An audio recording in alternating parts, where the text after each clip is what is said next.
আসসালামু আলাইকুম। Automobile technology Bangla video সিরিজে আপনাকে স্বাগতম। হাজারো পার্টসের সমন্বয়ে গঠিত হয় একটি অটোমোটিভ ভেহিকেল।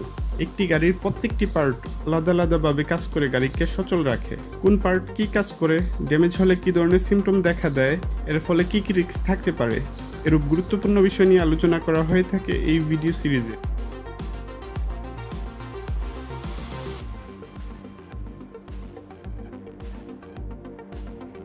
অয়েল পাম্প ইঞ্জিনের লুব্রিকেশন সিস্টেমে ইঞ্জিন অয়েলকে সার্কুলেট করে পার্টসসমূহে অয়েল পৌঁছাতে অয়েল পাম্প ব্যবহৃত হয়। এটি অয়েলকে পাম্প করে ক্র্যাঙ্কেজ থেকে ইঞ্জিনের সকল মুভিং পার্টসে প্রেরণ করে, যাতে করে মুভিং পার্টসসমূহ পিচ্ছিল থাকে এবং ফ্রিকশনাল ক্ষয় কম হয়, ফ্রিকশনাল পাওয়ার লস কম হয়। ইঞ্জিনের মুভিং পার্টসমূহকে ওভারহিটিং ড্যামেজ থেকে রক্ষা করে, পার্টসমূহকে মরিচা রোধী এবং